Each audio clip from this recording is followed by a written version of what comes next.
So this week we have Ray Ramos and Ray's your boy, right? He was you had worked underneath him, and I know you were the one that got this all set up. My goodness, this was not only an impressive individual, just and that article that he wrote was extremely Unbelievable. impressive. And like I said, I'll make sure that we put that in the notes so that everybody has a chance to read that thing. But Yeah. you could easily go to school off of that. But yeah, I mean, just absolutely, just what an exceptional individual. What'd you think about that? I think there's working for him. I didn't work, I was in his battalion. I was lucky because I was close to the headquarters footprint. So where he stayed and then my office was in Raleigh and his headquarters was in Raleigh. But I had a ton of interaction with him and everything that he talked about in terms of when he would come to our office and just want to get to know us. Like he really was that. It's like he's not BSing, and I think I would imagine everyone that did work for him, um, felt the same way. Like he was arguably one of the best battalion commanders I've ever had, um, and one of the most qualified battalion commanders in terms of just being a warfighter. I mean, he did it all. Like he Yeah, has he's done. so Ranger School. Then he went Yeah. to Special Forces selection. Like what Who? now from the military background? Like how is that has to be a rare thing. So it's he was a platoon leader in the 82nd. And from my understanding, and the viewers will see, he'll talk about it more. He dropped a packet to go to selection. And when his packet got approved to go to selection to be a Green Beret, his battalion commander pulled him aside and asked, well, have you ever thought about being in Ranger Battalion? At the time, it was ROPE, which I'm assuming stands for Ranger Officer. I don't know what the P stands for, like whatever selection process. And he ended up going and selected for that to be in Ranger Battalion. So he was a platoon leader in the 82nd, went to go be a platoon leader eventually in Ranger Battalion, and then from Ranger Battalion gets selected to be a Green Beret, which from my understanding on the enlisted side, um, officers kind of have like a one track. You got to pick or choose. It's either you're going to go to Ranger Battalion and be in Ranger Battalion, or you're going to go to selection. You're going to be an 18 Alpha, and you're going to be a Special Forces officer, and support special forces. I think it's pretty rare that you see guys that do both, unless you have a guy that was prior enlisted and enlisted, went to Ranger Battalion, spent time in Ranger Battalion, decided to commission or go to OCS because they have a 4-year bachelor's. And then from OCS, they do platoon leader time and then they go to selection. Okay. Um, but also, too, something we didn't talk about at all. He was in the 82nd. He was in Ranger Battalion. He was a Green Beret in Special Forces. He's also at Northwestern Kellogg for their MBA, for his MBA. Like he's in the MBA program. I said MBA like 7 times in 30 seconds. Yeah. So Northwestern is, I mean, that's up there with an Ivy League education. Like I don't know. I know it's a very hard school to get into, and it's Absolutely. A like very it's good a school. very, very, very well respected school. So I'm um, expecting you to say next that he's going to be like replacing the Dos Equis man, like most interesting man in the world. he's going to replace the seconds. He's going to go to the Yeah. moon. Yeah. Probably gonna be an astronaut here in the next couple of years after he publishes his New York Times bestseller. Yeah, that's Like, exactly right. One of the things I wanted to ask him is that if with all these, coaches moving around and everybody taking on these teams, and I feel like the ideal hypothetical scenario is okay, you just inherit this team, and this team has a lot of ego. This team has guys transferring in and out. Think like if you're a college coach and you're taking over a new program, it's your new gig, and you want to completely turn the culture around. You want to bring in these new standards. You want to create a winning culture. Like, how would you do that? Like, what does the first 6 months look like? And I wanted to ask him that, but I don't think we needed to because honestly, some of the things that he talked about, I mean, it was, I don't know if you caught this too, but it's just like the secret is just be humble. Like, just be dude, you, be yeah, authentic, man. Yeah. just kind of come in. Don't, you don't have to act like you have it all figured out because they're going to know you don't have it all figured out. And there's going to be guys in your unit or on your team that have been there a lot longer than you. A lot of players have been there longer than you. And the best thing you can do is get to know them, build a relationship with them. Certainly be a student and learn the craft, learn your job, learn about the school, whatever the case may be. But don't be expected to know everything, and rely on those senior guys, if you to learn it, so that you can get up to speed as quickly as you can. In fact, that's how you can build relationships as well. So, I mean, there's just so much to unpack with this interview. This was exceptional, and I know that we didn't really get into too much football talk or sports talk, but I know our viewers would definitely appreciate this, especially if you are a leadership enthusiast like us. Like, there's just so much to there's so much to go to school on off of this. That's all I can say. I Yeah, don't know, I'm trying to yeah, find the words here, but I'm like, it's just, you'll see it. And so we really hope you guys enjoy this. And hopefully Ray will come back on. I texted him after the interview, and I was just like, hey, if we can have a part two at some point down the road once we get into football season, I think our small audience would really appreciate that. I know I certainly would. So I would, man. That's like you hit the nail on the head, dude. Like the moment I met him, just the most humble dude, like one of the most humble leaders I've ever worked for. yeah, I can't imagine just seeing this guy rolling up with, special forces tab, ranger tab, and just like, okay, To what do to I, yeah, this guy's done everything. recruiting He's done it. battalion. Yeah, I follow that guy anywhere. Yeah. And I'm sure that's sure that was your attitude as well. Yeah, Well, without further ado, here's Ray Ramos. Ray, it's a pleasure to have you on here. So, welcome to the podcast, first and foremost. Joey here sent me the link that you published on LinkedIn, and I'm just blown away. And I just want to know, when's the book coming out, first of all, Yeah, because this thing is incredible. I have so many questions, and just excited to get your take on some things. So, it's a pleasure to have you on here, and just would love to, if you wouldn't mind, just kind of giving us a brief overview of your yeah, background and kind of yeah. what made you the man you are today. All right, thanks, Cam. Well, again, thank you both for inviting me on here. Cam, you're in the right place to get a bunch of military-grown leadership out there in North Carolina. Joe's a great example, and that place is just is rife with some great leaders out there. And again, I'm humbled that you guys invited me on here. I like to rant on paper, and that's what you ended up seeing. But I'll give you the quick down and dirty 30 seconds of who I am. I'll just kind of reverse it though. So I'm retired now as of last September. I'm a dad. I've got a 3 and 4 year old girl dad, proud girl dad. I know Joe's got a young kid too that we've compared some notes to the trials and tribulations of being a father. A great wife, and moved here, retired. I now work in the defense tech industry, so still supporting the Army, but from a different lens. Great opportunity to kind of see it from the different side. But working my way back, I was a career special forces officer. I ended my career as an Army recruiting battalion commander, which was a totally different world than anything I'd ever done in the Army. But I loved that it was such a different challenge, an opportunity to learn about the Army in a different way, and in a way that honestly I think is more difficult than running an SF battalion. A recruiting battalion is a whole different animal, which Joe knows. And yeah. then honestly, before that, I worked at the senior levels at the Pentagon, Special Operations Joint Task Forces, and my career was at the 7th Special Forces Group, and also had time in the Ranger Regiment. So I joined as an infantry guy, became a Ranger Regiment guy, and then an SF guy, Green Beret, and commissioned out of West Point. I duped them into accepting me there back in 2001, and sort of stumbled my way along. And here I've had a 20+ year career, and just really enjoying that. And grew up an Army brat, so I was always kind of around it. My father was surprised that I was going to join the Army.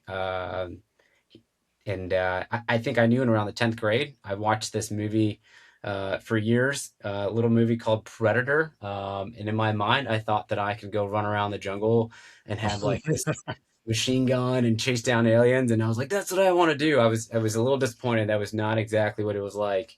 But all teasing aside, that was the initial like, I want to be around really tough people. Where's the most challenging thing and how do I get to that? And that's driven much of my career. But that's me quickly. Sorry, that was probably over 30 seconds. No, that was perfect. That was perfect. Was And was your dad because you were at Fort Bragg growing up, right? My father, believe it or not, as much as Fort Bragg pulls us in, was never stationed there. Okay. So it was my first duty assignment. I ended up there three different times, Yeah. but it was not for my dad. My dad was a career artillery officer, and it just never Okay. landed there. Yeah. Okay. Right, because you were Third Brigade, one Panther, Hmm. Ranger Regiment 175, Hmm. and then that's when selection, then Seventh Group. Yep. Okay, yeah, Yeah. Yeah. that's what Yep. yeah, because we had talked about it before, and right on. Yeah. Yeah, so when you were in when you before you applied to go to West Point, just out of curiosity, what was the reasoning to go to West Point versus just enlisting? Was there a particular Yeah. reason why you wanted to go to West Point, be an officer? Yeah. No, again, I knew I wanted to be a Green Beret. It was kind of like in my mind. And again, at the time, I was a little ignorant to like how it all worked. Maybe I'll join as a combat medic, like super important jobs, cool skill set. Maybe I'll just join the infantry. Um, but even then, I was like, hey, what's the hardest thing to get into? And it was like, well, if you want to go be a lawyer, what do you try to get into? Try to get into Harvard. I'm like, if you want to go join the military, what's hard? Like, there's this West thing Point. called West Point. I was like, cool. And again, it was very ignorant of me, just like, I'll try that. I didn't realize that it was that difficult. But that's what drove me. I wanted to be challenged. I was always a little guy, not a big dude, 5'7", towering at 5'7". Most of my career, like at 145 pounds. I joined a wrestling team. I didn't know how to wrestle. I boxed in college. I was a small guy. Yeah. So I've sort of always been driven to like, hey, like I can do this. Yeah, I think that's what got me to West Point. And so you were at West Point 2001. Mhm. So when September 11th happened, what are you thinking? Like, what's your mindset at this Yeah, point? that's I didn't even think about that. That's a great question. Yeah, I was. So I was walking into my chemistry class at West Point, and everyone's in the hallway, and everyone's kind of looking around. There's chatter all of a sudden, and my teacher, my professor, military professor, is staring at the TV in the classroom, and there's like this small smoke coming out of the tower, and I'm like, "Hey, some plane hit the tower." I mean, and that's only about 45 minutes, an Yeah, hour it's south of it's the close, academy. right? I was like, "Oh," I figured like a Cessna, something small, right? And within 10 minutes, we were like, "No, no, no, no, no, this is something different." And the whole atmosphere at West Point changed. Um, that was probably it was was it 9, 10 in the morning? I think that happened. By lunch, cadets were trying to like volunteer to get down to the city to help people out of the rubble. The superintendent gathered all of us in the main chow hall, and you could tell that we were looking around. The seniors in the room, we just knew like they're about to graduate and it's about to get real. Like we didn't know yet who was responsible. We're like, this isn't what we thought. And I remember just there's this palpable change. And the rest of my time at West Point, every single one of us knew that we'd be commissioning and immediately going to war. And within that first year, when that class graduated, so in my sophomore year, we saw the first West Point casualties. And I remember being like, whoa, I remember that guy. He sat over there at that table. Wow. So you have this like weird time where you're waiting for your turn. And to me, it just got real about what we were training to become there. Like this is we weren't kidding anymore. You're going to join the army. This is what you're going to do. And then it escalated every year. It was Afghanistan, then suddenly Iraq, and it was game on. I graduated in 2005. Um, going into the surge in Iraq was wild. 15-month deployment was my very first one. That's why. So how long were you in 1P before you like? Did you go there knowing you were going forward? Like obviously you knew, but were you on an anticipated deployment cycle? Like, hey, this battalion, this brigade's going on this date. Oh yeah, I purposely sought out that Okay. brigade. uh, and I had a friend who was already there. I was coming out of Ranger School. Hey, I'm going to the 82nd, man. Can you talk to someone? Like, yeah, I want to go. I want to lead. I've been preparing for this for years. Send me. And they're like, hey, we're going on this year deployment. Um, Come here. And I was able to land with my platoon for about 2 months and then deploy. So I had a little bit of time to get to know them, but it wasn't much. Yeah. So what was well, I have a question about that too, but I guess before we get to that, I'm sure you learn a ton about leadership being at West Point, but I'm just curious, was there something that kind of stood out the most? Like, was there a big lesson that you learned from a leadership perspective? If you kind of, if it's even possible to kind of box it down to a couple things, like what do you think was most valuable from going that route versus, OT, ROTC, or Yeah. officer candidate school, or even Yeah. just enlisting, whatever the case may be. Yeah. I'll caveat this with I think every day is an opportunity for a leader moment. And it doesn't matter if you're an RTC guy, you go OCS, you go to West Point, you can train and learn leadership every day. What West Point does is that they've spent 200 years plus purposely focused on that. So, what I try and tell people is West Point is not a college. You get a college and an incredible education, an Ivy League level education, but it's there to produce junior leaders to join the Army. So it's this sort of factory that you get out of it. And I think what you don't, you can volunteer for different leader opportunities while you're there as a cadet, which I did. And there's different levels and echelons. We're all the same. I think what they throw at you is challenges. In fact, I was sitting with yesterday, I had brunch with the Department of the Army, the DAS, 3-star, General Evans, who I worked for 2 years.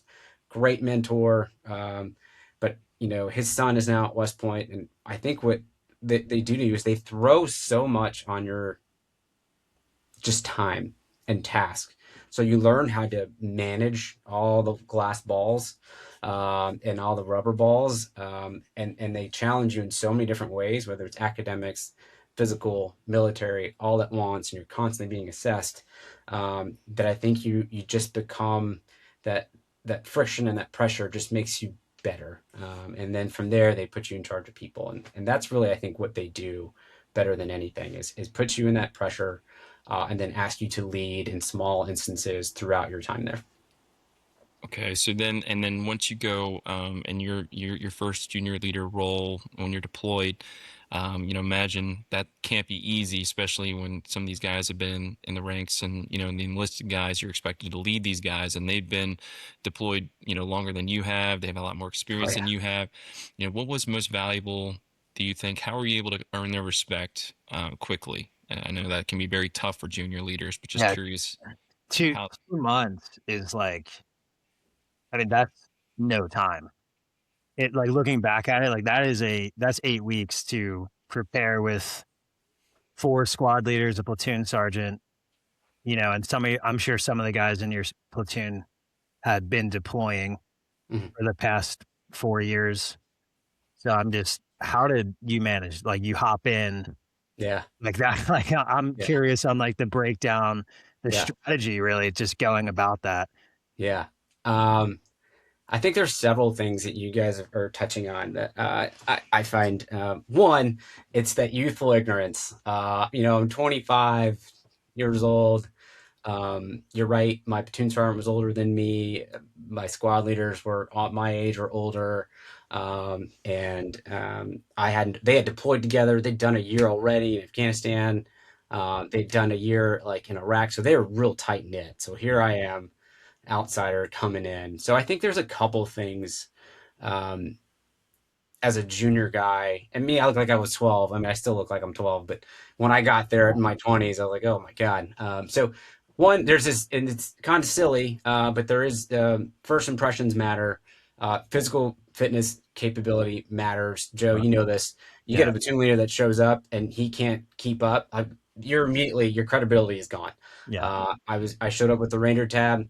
That's a huge deal in the infantry world. If you don't have that, like so there's this sort of table stakes. You got to show up with this. Like, are you physically fit? Are you trained at least at the basic infantry officer? So that was the walking in the door credibility. And then from there, it can either go way down or way up. And I think what helps me is if you approach with a bit of humbleness, it's like, hey guys, I know I'm new here. You guys have been together for a long time. You fought this out. Um, I want your input, squad leaders and platoon sergeants. You're constantly planning, but you have to get buy-in from them. Hey guys, here's what we're gonna do. But before we go that route, what do you got? What do I need to change? What am I not seeing that you guys know? And if you approach it that way, they're like, okay, he's here. If you've got a good teammate, I think it's just like a coach and a team captain. And that's me and my platoon sergeant, right? My right hand man. If you can manage a good relationship, you can help each other in their weaknesses and in their strengths, and then show up with a little bit of humbleness as a new guy. But then when it's time to be in charge, be in charge. That the last thing you need is to show kind of weakness when you're taking these guys to combat. If they look at their PL and they're like, "Damn, man, you collapsed." I got lucky in a way, Joe. It was only 8 weeks, but like 3 weeks in, we went out to JRTC camp, Yeah. which is like a live exercise right before deploying. So I showed up, packed a bag, and then it was immediately like, oh, Louisiana. yeah. So like from there, it was a big test for me. Like, oh man, I got to make sure I'm competent. And we did well. And it's challenging, but I think from that experience, going out there, just like any good rehearsal, game practice, like, okay, this guy's going to be all right. Be a little bit humble, have a sense of humor, and take care of your people. And I think they'll be behind you. And we ended up having a great platoon. So, Was it a similar experience when you went to RASP 2 or maybe RIP? I don't know what it was then. yeah, And it was rope. Yep. and Yep. then you went into your platoon at 175. Correct. So it was a very similar experience because I'm sure because that's still early on. I mean, it's 2008 Yeah. when you went there. So isn't that was like the second surge, Yeah. 2011. Yeah, I had a wild 15-month deployment. I came back for about 5 weeks. I went to rope like 3 weeks after I was done. Rope cam is a selection for officers to go be in the Ranger Regiment, so that's another assessment process. It's like 2 weeks.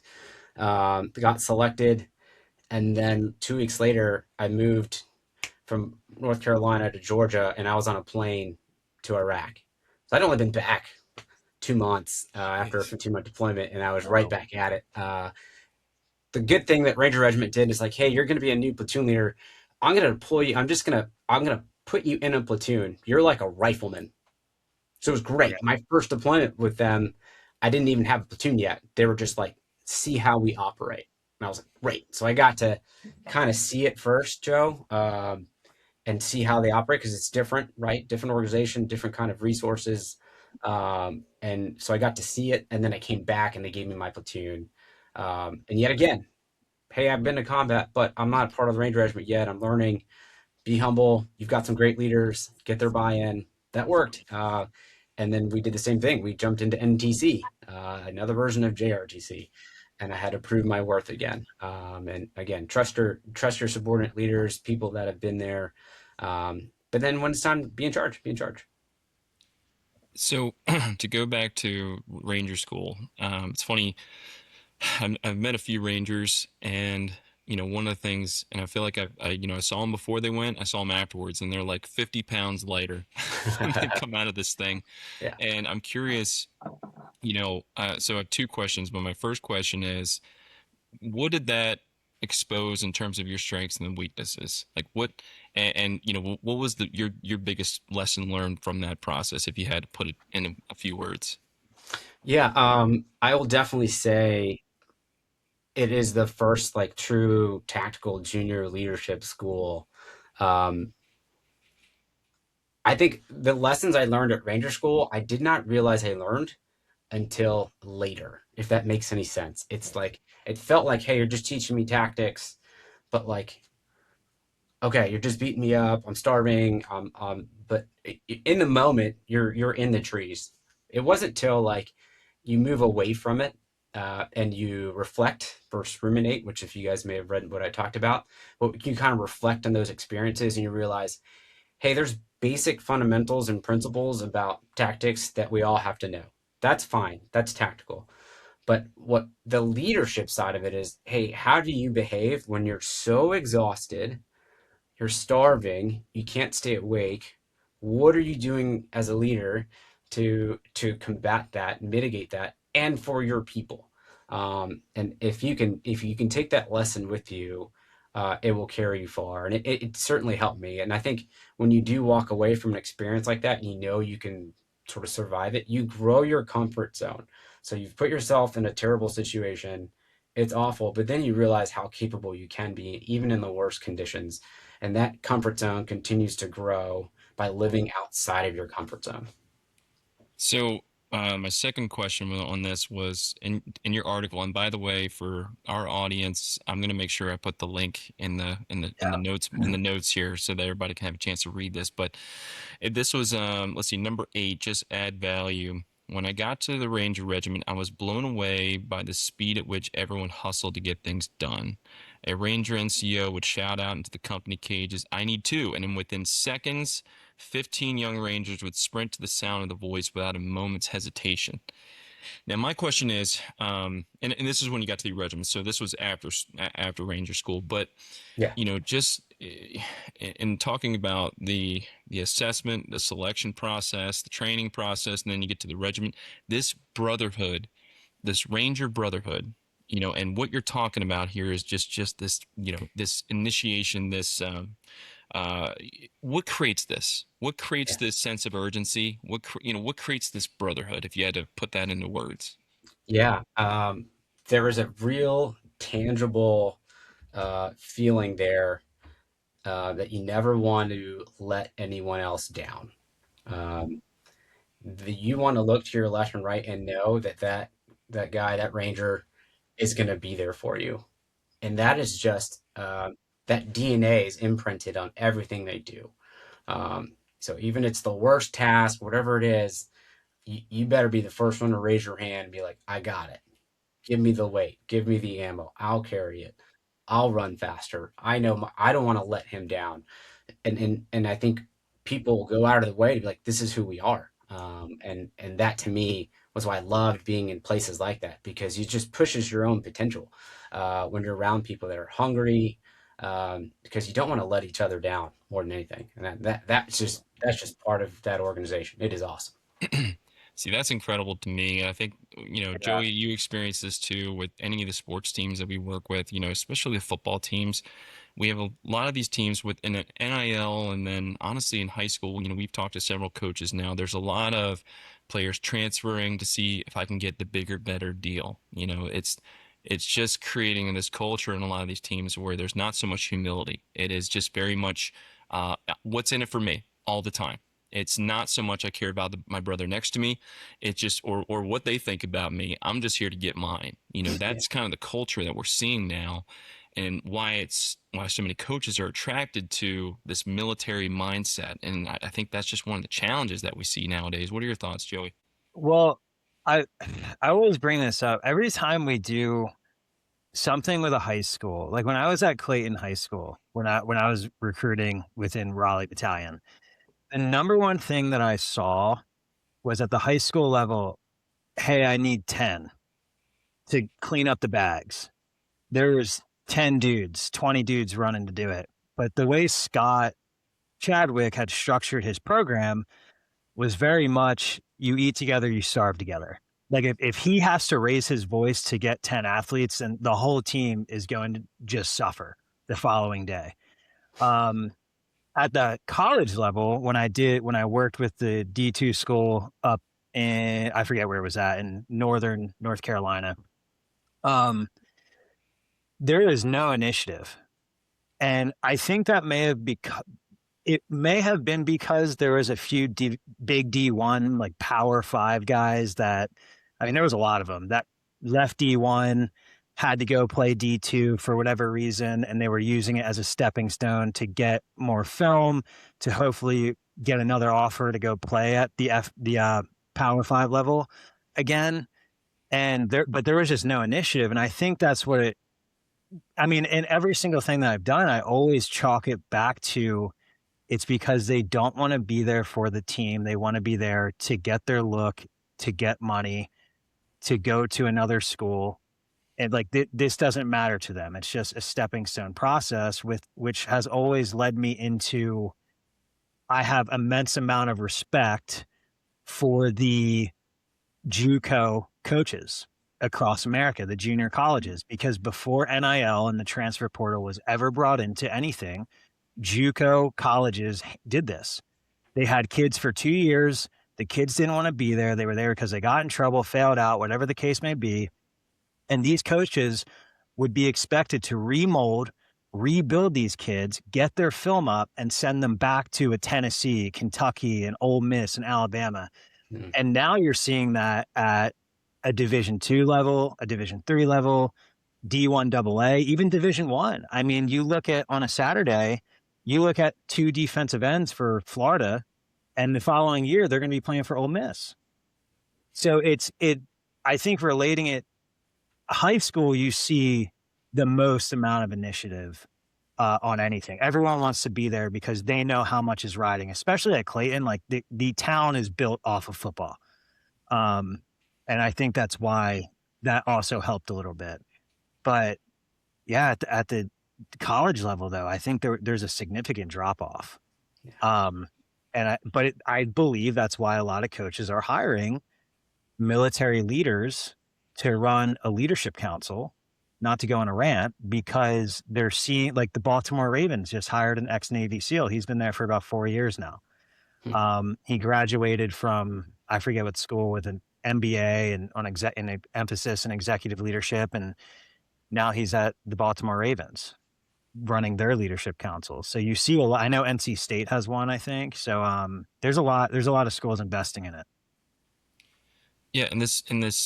In the military. So one of the other things you wrote about here, Ray, is that consistency builds trust. Reliable presence, showing up, checking in, following through. That is what people count on, this consistency. So, these teams that want this military mindset, and I'm curious, like, when you write this, is this something that you learn in school, or was this on the job and you just kind of see the results from doing those things? I'm just curious, what are your thoughts?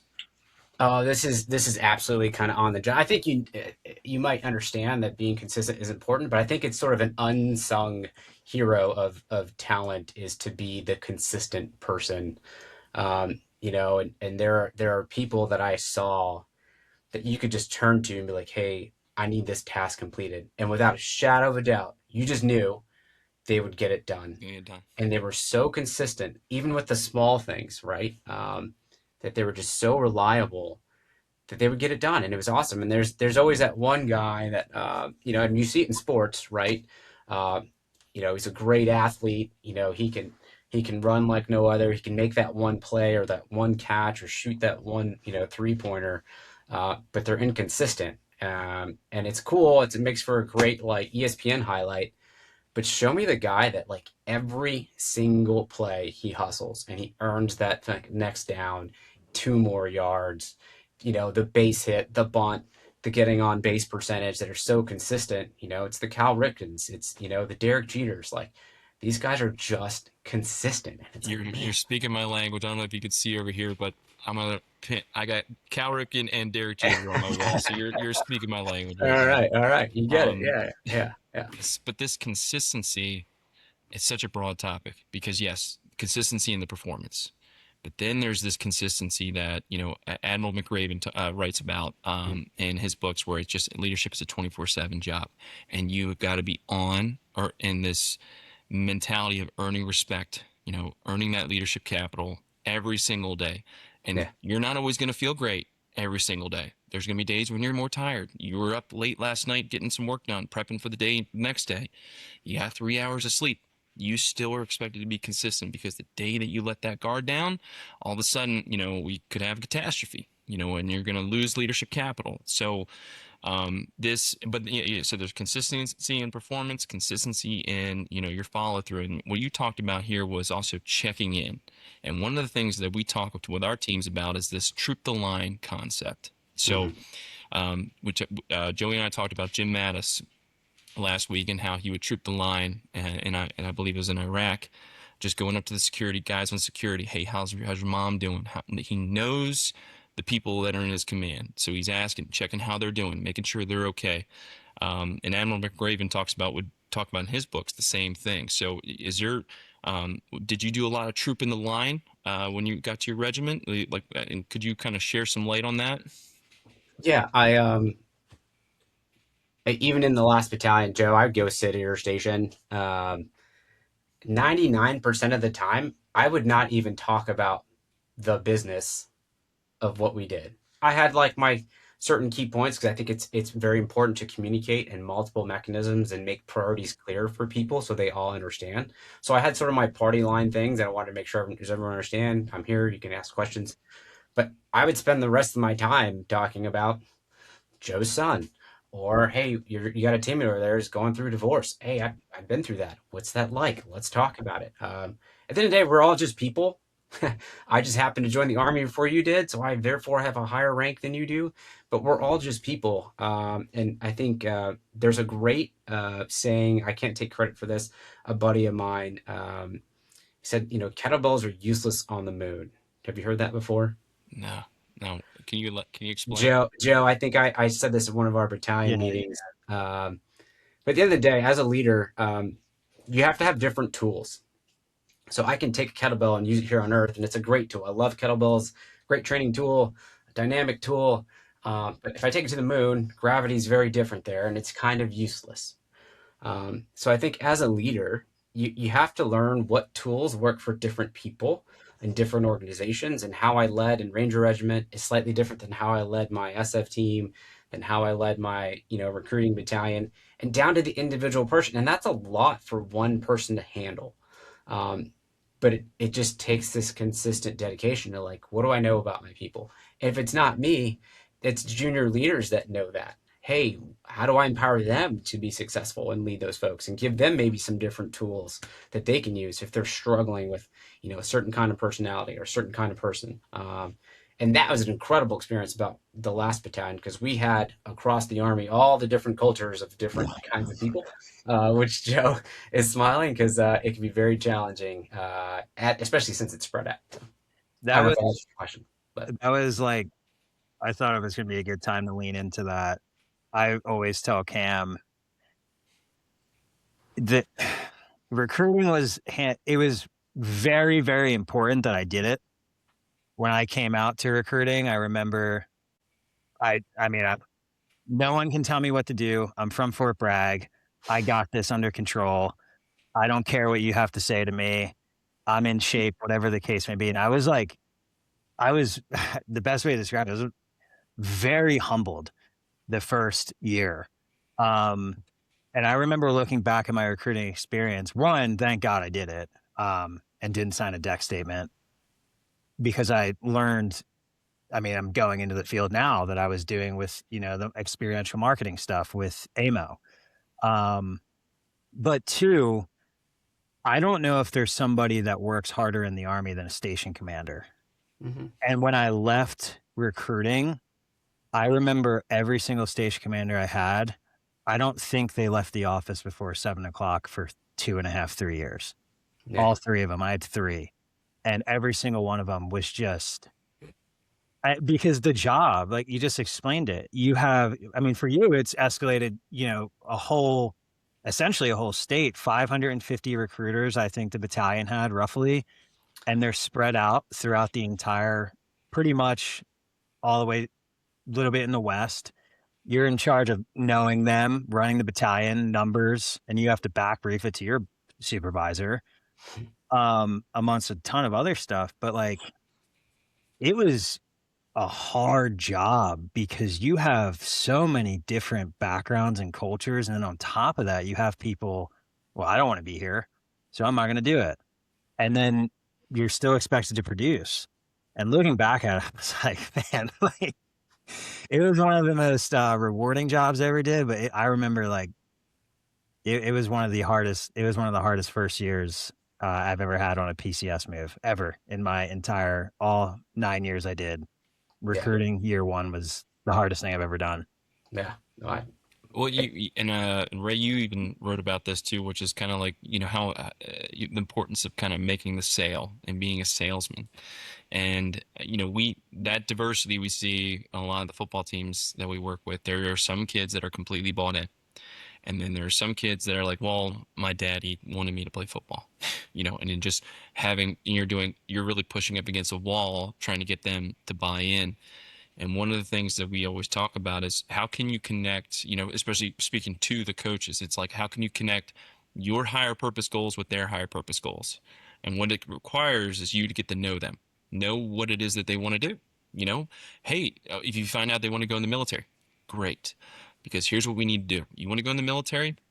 You're talking about very high standards, high discipline, peak physical shape. So we can get you to where you need to be, and you can also help support this team. We can help you get what you want to do, and you can help me accomplish my mission of 100%. getting all my players ready to roll. So that was a beautiful statement that you had in there, which is how important is what in any industry, whether you're on a sports team or in the business sector or in the military and recruiting, it's being able to sell the mission, sell and selling, selling the story, that Yeah. you're trying to create. So I thought that was great. And I wanted to touch on, so after the Ranger Regiment, when you then what transitioned over to the SF side and went through selection. So how did that come to be? Were you asked? Was there an opportunity there? Yeah, man, I had a bit of dumb luck. It was sort of rare to see an officer be able to do both, to be in Ranger Regiment and SF. And I've sort of talked about this, but if I had a tagline, it would be bold. Um, and you don't know what you're going to get unless you kind of put yourself out there, right? So when I talk about creating luck and luck surface, um, I knew I put in a packet to go SF while I was in Iraq. I was at the 82nd. I was on that 15-month deployment, Joe, with One Panther, and I knew, again, a sophomore in high school, I wanted to be a Green Beret. That's what I wanted to do. So I put the packet in. I had my date to go to selection, and my battalion commander was a 275 Ranger, and the S3, and they're like, Ray, you might be a good fit for this Ranger regiment. And I was like, oh, cool. Can I do both? And they're like, I'll put a packet in. I was like, okay, put a packet in. Like, worst that's gonna happen, someone will say no. Yeah. So I put a packet in, made some calls, and they're like, yeah, we'll extend your selection date for SF to later. So I'm like, hey, here's another opportunity to challenge myself, to be around what I honestly think is one of the most dangerous, if not the most dangerous infantry unit in the world. Actually, they are the most dangerous infantry unit in the world. But and I was like, okay, let's go do it. Yeah, I kind of stumbled into it and let me go, and here I am.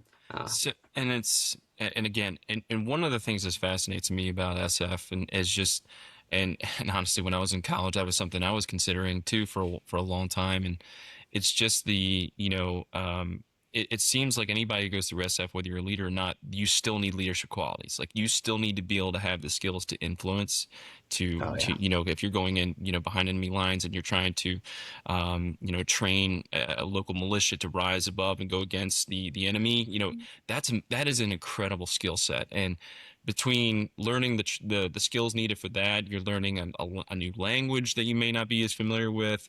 Um, so I'm just curious. So if you can kind of just touch on what that training process looks like, starting at selection, what was, I guess what was different maybe so much about selection for SF versus Ranger School? Was it different? Are they looking for different traits? Because I know that not everybody's going to make it through, and Yeah. it's really on their call, the cadre's call, who's making it through. Yeah, you hit a couple key points there. selection itself is different. To get into Ranger Regiment, they had a process called rope at the time. It's now RAS something. Um, it was 2 weeks. It was a little bit shorter. There's a board process. It's very physical, but not quite the same as SF selection. SF selection, just the selection program, is just short of a month when I went through. It's very individually focused performance up until the last week where you do like a team week sort of thing.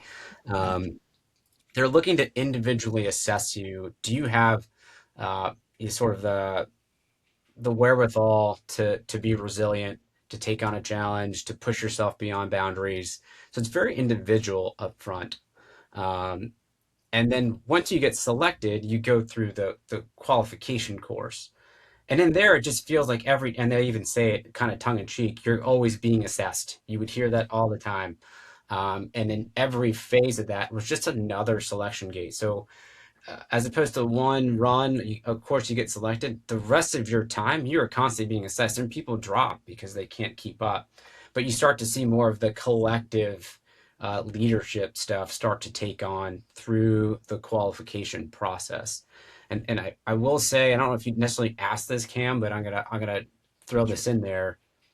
Leading an SF team of 12 very hungry, um, mature, high performing people is very different than leading in the infantry world. And it's a different kind of tool set. And that was my challenge as a new team leader is how do I lead these 12 guys? They're all highly competent, extremely smart, extremely fit, and they'll look at the new team leader and laugh. I mean, if you thought it was hard coming as a new lieutenant, coming as a new team leader felt like, oh my God, how do I prove myself to these guys? Like that's it. That has to be. I can only imagine. Yeah, That has yeah, to be one of like the most difficult because you just described it. You know, you have 12 guys that are. I mean, there is no blemish. Yeah, Like you're leading the best of the best. it's like you're leading the best of the best. Yeah, And I'm sure. I don't know, but like so you may have had guys go do the long walk, and and it's just it's just fascinating knowing that there's always like it's just it doesn't end in the military. I think that's like the coolest part about it doesn't end. There's always like the next thing to chase. There's always the next person there. There's always the next concept you have to implement yourself in, adjust to where you're at, like or problem you have to solve. And in this case, it's like, how do I earn the trust and confidence of 12 of the most stellar soldiers I've led up to this point? Well, not, I don't want to say that, but different in the right. way. Yeah, I know what It's, you mean. you know what I mean? So, Yeah, yeah, yeah. That is. I'll jump on that if you don't mind. yeah. I will say, it's about again. You can walk in the door with credibility. So I now as a veteran of the Ranger Regiment in the 82nd, and I had all the shiny thingies that said like, "Hey, I've served here and gone to combat there." So again, walk in the door credibility is here, and it can go downhill or and again, I was in another scenario where I showed up to my team, and within months, because again, I went to Second Battalion, Seventh Group, walked in before I even graduated the Q course, and asked, "Hey, can I come to your battalion? I heard you're going to war." And they're like, "Who is this guy? You haven't even graduated yet. Like, get out of here." But they kept my name, and I ended up in that battalion because I introduced myself, right? Be bold, and they put me on a dive team, which if you're familiar with the SF community, probably the cockiest group of guys you're going to have. But they're already cocky as is, right? But the dive team is a special breed of very physically fit combat divers, and they know it, and they're not afraid to flaunt it. And here comes little me again, having to prove myself. And at the end of the day, approach with some humbleness, um, be extremely good at where you're competent, show your strengths. And I took that team to combat, which was great because honestly, that's where you prove it all. That's the final exam. You can't get anything better than that. And we had a very dangerous deployment, but a successful deployment. We brought everyone home. And to me, like what a wonderful experience. I was so lucky to have that team. it kind of reminds me of, without having the military experience, it reminds me of like in Black Hawk Down, like the Delta guys just walking around. This is my safety, sir. That it just seems like it's that bunch of guys. I'm sure There's it's some like swagger for sure. Yeah, yeah, yeah, absolutely. that I experienced that a little bit with playing coming from a high school team where feeling like I was one of the most I did have a little bit of exposure there, but was fortunate enough to be selected with NC State and then going to NC State now, going to D1 where Yeah, everybody's like, even though it's not SEC and, not one of the biggest schools out there, nonetheless, you're still dealing with, some of the best of the best. And there's definitely a healthy dose of ego there, for yeah, sure. yeah. So, you mentioned the humility and aspects of it. I'm sure one of the, it's funny because you think about you study this so much. You learn it in school. You go into different schools to learn craft and mastering your skills. But then it just seems like every leader still has to make this decision. Okay, what kind of leader am I going to be? And I loved you said this in your writing too. It's you still have to be authentic. Like you can't be Mr. Robot. You can't come at it like you're fabricating things because these guys are going to smell it like a stinky cologne. Like we know you're not being real. So you have to be yourself, but then at the same time, it's also like you still have to, well, at the end of the day, you got to make a call. You're the leader. So, and you're not going to know everything, but also most importantly, you got to build those relationships early on. So I'm just curious, what was helpful for you when you're building those relationships with these guys? Just trying to get to know them. Did you have a strategy with that? Did you spend time with them before you guys went down range? Yeah, I think it's just time. Sometimes you'll get a lot of it. You'll land somewhere, and I think showing general interest beyond the duties and the ranks, being able to laugh, have a sense of humor. That's a big part. Being able to laugh at yourself is part of that humility. I think it's sort of um, the other side of the coin. There's humility on one side, and there's this confidence over here. But the ability to laugh is huge. You kind of have a dark sense of humor in the military. You kind of have to. Yeah. So being able to laugh, but there's this sort of there's this sweet spot, and I don't know that you can ever totally nail it down. But as much as you need to be humble, um, and genuine and authentic, there's a time and place for you to not show weakness. And that sounds a little arcane, maybe, but I want folks to be confident in me. If I'm falling apart because we just went through a firefight or got blown up, I'm going to reduce confidence in my leadership from these folks. So there's times to expose yourself with the right people in the right location, and there's this sort of sweet spot of like, hey man, that was hard. But when you know that people want to turn to you, like no one wants to turn their leader and be like, man, that guy's just falling apart all the Yeah. time. He's trying to expose himself. Like, hey man, there's time to be vulnerable. This ain't it, man. There's Yeah, bullets flying. yeah, So there's this sort of sweet spot that I think you have to just you have to understand your people. You have to know who you can talk to about those things. There's people to your parallel that maybe you can do that with, or even above you. But if there's people that you're in charge of, you got to stay confident enough, not in a foolish way, right, um, but in a way that like they can still turn to you and be like, okay, this guy's going to make the right decision.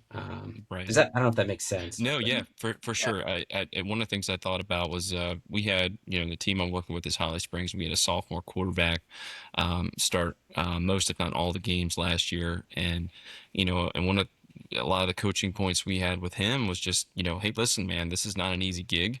The guys are gonna be looking to you, especially when the game's online. We're in the enemy stadium. It's gonna be loud. Weather's not gonna be great. But they're going to be looking to you, and you can't be looking frazzled. You can't be looking like you don't have a plan. You can't be looking like you're unsure. At the end of the day, you're going to be the one with the ball making the decisions. And I loved how, you wrote about maintaining that calmness under pressure. That's something that it's hard. That I feel Yeah. like a lot of that is a natural instinct, but certainly it's something that can be taught. And for them to recognize, okay, this is a moment where these guys are going to be leaning on me. I need to be calm, and I need to have a plan, and I'm going to operate best when I am calm. That's how I can make the best decisions. Certainly not an easy thing to do. But yeah, that is just a great point, and we talk about it all the time. Just the worst decision you can make is no decision. Yeah. you know, Yeah. Leaning on your resources, leaning on your experience, make the best decision you possibly can, and knowing that it may not be the best decision at the end of the day. And you look back on it, this is why we debrief. This is why we go through it, figure out what we can do next 100%. time. But Yeah. you can't be there like, I don't know, man. I don't, what do you got? What do you guys want to do? It's like, well, no, sir, you're the leader. You make the call. And Yeah. we'll figure that out afterwards. But we got to get we're in the situation. We got to get through this. Yeah. So Um, true. you mentioned, go, Joe, do you have a question? No, I think it's just interesting. When I was in the 82nd, I always like towards my end before I came out to recruiting, I always found it so funny seeing the differences in platoon leaders. Like, because I went my first platoon leader, he was my platoon leader. I was fortunate for I think like 24 months almost before he went to take an XO position. Um, and then after that, I felt like I was just cycling through platoon leaders. I was Yeah. getting a new one like every 6 months, and I just remember having one. You talk about like being able to laugh in situations. It was our first training event we've done, and my platoon leader, my platoon sergeant, imagine the most complete opposite human beings you can think of on every single level. like, like big, we called him Big Phil. Big Phil was this like 6'4", joined at 18, Afghanistan like 5 times, 82nd guy. And then this he was like 23, was straight out of West Point. Dad was an artillery officer in the 82nd. Sounds familiar. Um, they're sitting in the middle of patrol base, and our patrol base gets hit, and our brigade commander calls down, and he calls them by the wrong call sign, and our company commander just loses it on the net. And you can hear it like through the pelletors, and this kid's just like, I'm good friends with him, just looking down in the dirt. Just like there's chaos going, he's just looking down. And he's like, that's not Devil Six. And like just company commander's losing it. And then our RTO has it on loud somehow. So the whole platoon is like, every squad leader's kind of like, oh. Yeah, I'm man. on my way out. So I kind of just looked at him. I was like, hey, man, maybe you should just stay off the radio for like the next 3 days. I just remember him just looking back now is something we always talk about. It was one of the funniest things I've Right. ever in person. I was running by and I hear it. I'm like, oh, that's not going to go well. Yeah. Yeah. It's like, Gotta have Ray, some humor. what you write about here is always look cool. I wouldn't say he was looking cool at Ah, that yeah. point. The three rules. Yeah. Um, do you have any funny stories that come to mind? I mean, I'll just kind of leave that very broad. Anything from your schools that you went to Yeah. being deployed. Oh man, there's probably dozens. I will give you and I wrote about this, so maybe it'll clarify. And Joe, you might have heard this. It might change of command if you were at the when I came in, but I talked about the Bush story. Yes. So I'll try to make it relatively brief here. But Cam, and not to insult your intelligence, but a big tradition in the military is when a soldier re-enlist. It's a very formal ceremony, and typically an officer has to give an oath. You have to give an oath. There has to be a flag present, and you say it. Well, I was a newly pinned captain, newly arrived Ranger Regiment, and I was on my first deployment in Afghanistan. We were partnered with the SEALs from SEAL Team 6 and Strike Force 3 out in Afghanistan, and we were getting after it every night. It was great, awesome time. This is why I'm here. And my commander at the time was a SEAL, a lieutenant commander, and he turns to me and he's like, "Ray, check it out. Tomorrow, POTUS is coming to Afghanistan, and the SEAL team and some of your guys, Rangers, are going to be part of the CSAR package, so the Combat Search and Rescue package. Just in case something happens, we'll obviously execute, go recover." And I, so ignorant, knew I was, "Hey, awesome, sir. What's a POTUS?" I was like, strike one. I was like, oh God.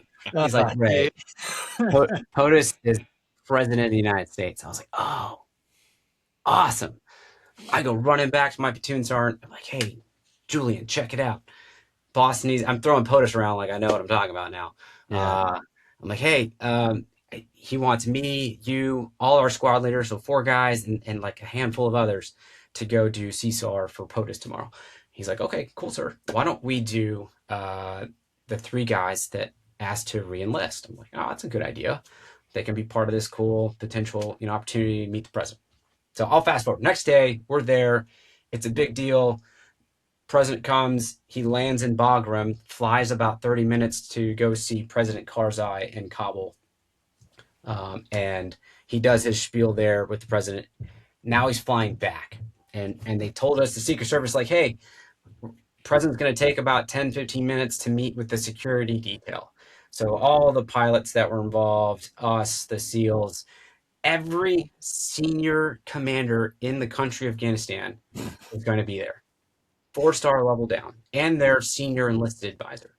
And it's going to be in this firehouse that's right next to the flight line where Air Force One is sitting, like ready to go. And before I had left there, one of my guys asked me, one of my Rangers, Sergeant Mitchell, says, hey, sir, you got no balls unless you ask the president to re-enlist us. And I was like, all right, bet. Challenge accepted. So now I'm like, how am I going to do this? I had called my commander, said, hey, sir, I've never done a reenlistment, right? Still kind of a junior officer. Do you have the oath?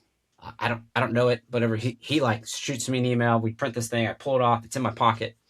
And the Ranger Regiment S3, I think the senior operations guy, Cam, is with me in this auditorium before our mission. And he's like, what are you doing? I'm like, well, I got this oath. Like, the guy's like dared me to ask. He's like, you're going to ask the president to re-enlist your guy? I was like, yeah, I'm going to try. He's like, if you do that oath, you better have that memorized. And I was like, oh, yep.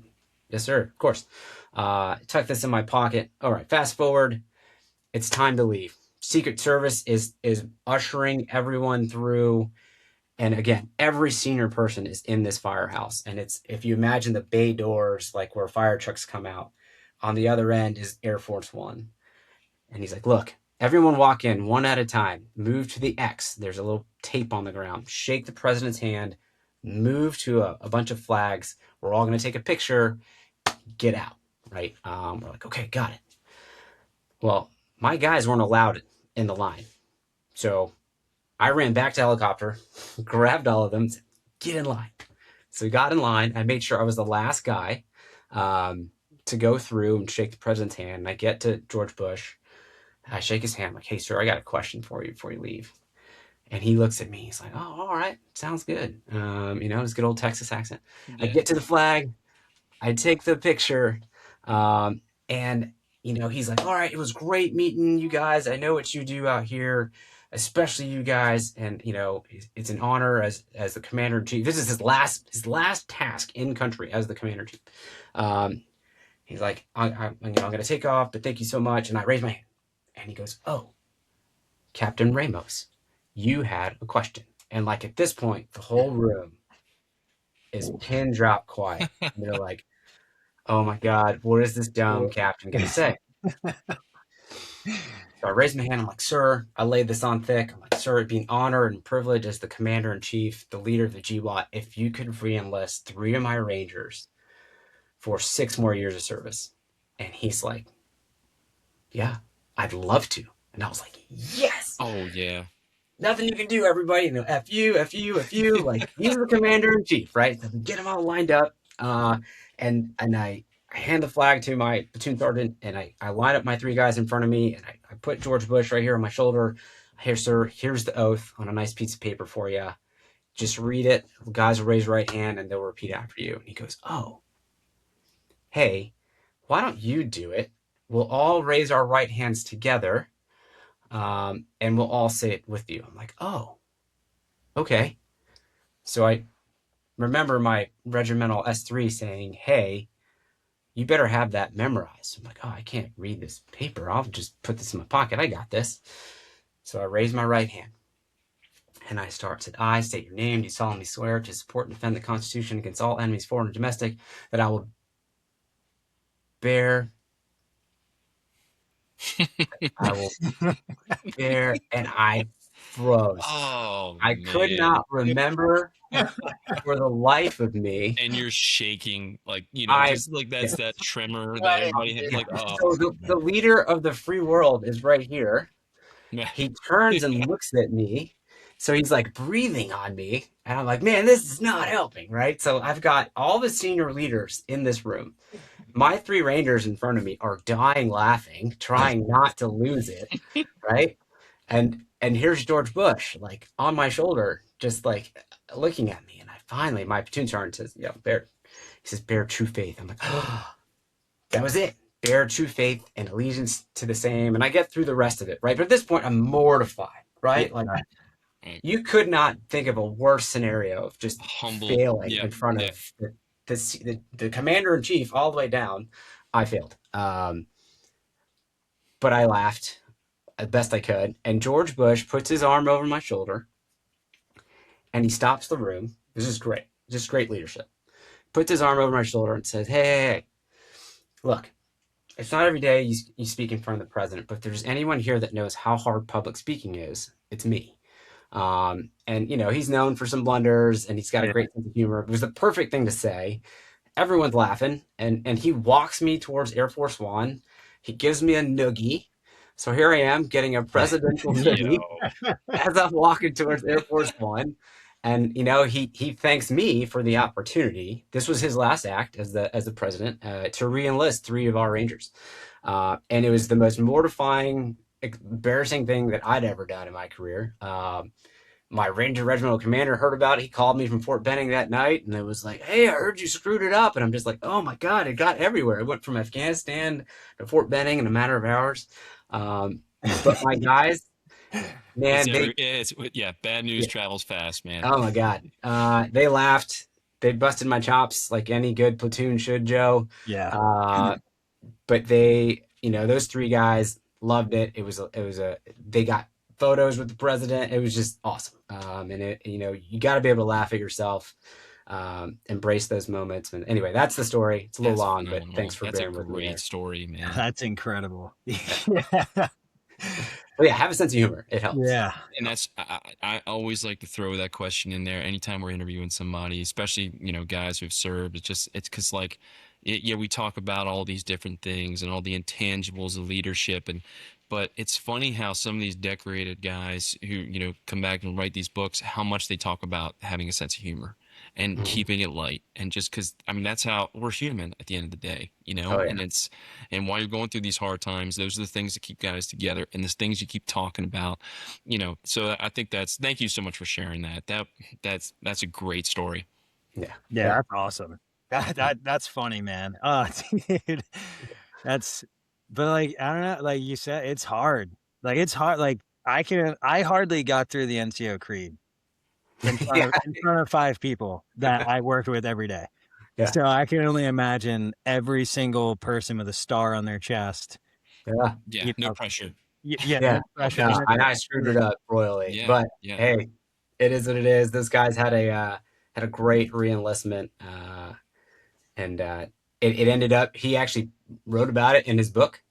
That's so cool. George Bush. It's in Afghanistan. Fortunately, he didn't tell like the full story, but he dropped my name in there, and I was like, "Wow, this is awesome."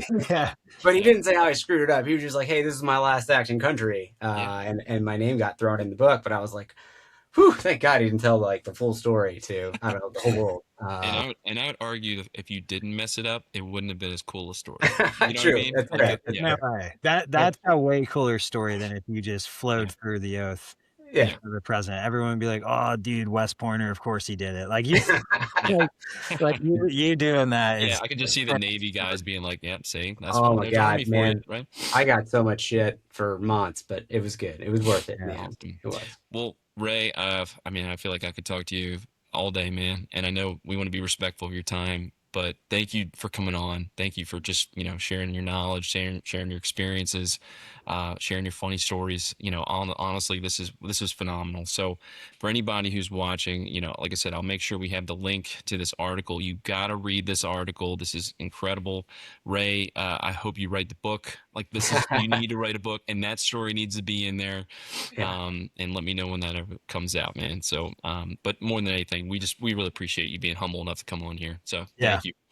I really appreciate it again, and it was awesome working for you in Raleigh. And I know whatever you're doing next, where you're at now, you're absolutely crushing it.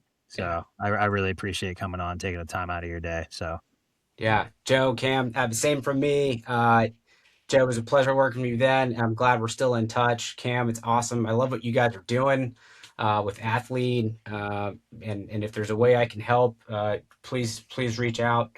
Would love to support. I think leadership training is super important. But thank you. I'm humbled that you brought me on here and let me kind of spout for a bit. But thank you so much. And please, again, reach out if there's something I can do for you guys. Will do. Thanks so absolutely. much.